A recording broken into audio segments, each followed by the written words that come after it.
বাংলাদেশ জাতীয়তাবাদী দল বিএনপি এর ভারপ্রাপ্ত চেয়ারম্যান তারেক রহমান ঘোষিত ৩১ দফা বাস্তবায়নের অংশ হিসেবে লিফলেট বিতরণ ও গণসংযোগ করেছেন ঢাকা মহানগর উত্তর বিএনপির যুগ্ম আহ্বায়ক ও ঢাকা ১৮ আসনের সংসদ সদস্য পদপ্রার্থী SM জাহাঙ্গীর।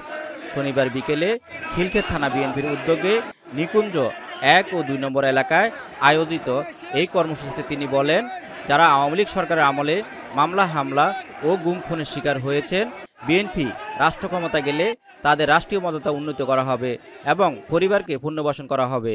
তিনি আরও বলেন, আন্দোলন সংগ্রাম অংশ নেওয়া অসংখ্য নেতাকর্মী নিখোঁজ হয়েছেন, প্রাণ দিয়েছেন। বিশেষ করে গত জুলাই আগস্ট মাসের আন্দোলনে অনেকের জীবন দিতে হয়েছে। বিএনপি ক্ষমতা গেলে তাদের আত্মত্যাগ যথার্থ স্বীকৃতি পাবে। গণসংযোগে খিলক্ষেত থানা বিএনপির আহ্বায়ক হাজী SM ফজলুল হক, সিনিয়র যুগ্ম আহ্বায়ক লায়ন সোহরাব হোসেন স্বপন, যুগ্ম আহ্বায়ক মোবারক হোসেন দেওয়ান, CM আনোয়ার হোসেন, জহিরুদ্দিন বাবু, মশিউর রহমান মশি, খুরশেদ আলম খুশু, শওকতুল ইসলাম সৈকত সহ বিভিন্ন পর্যায়ের নেতৃবৃন্দ উপস্থিত ছিলেন।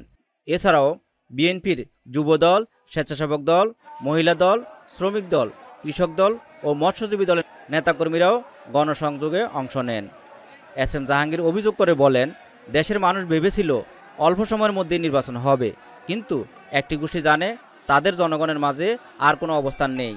এখন তারা যেসব সুবিধা ভোগ করছে, নির্বাচিত সরকার এলে তা আর করতে পারবে না। এজন্য তারা নির্বাচন চায় না।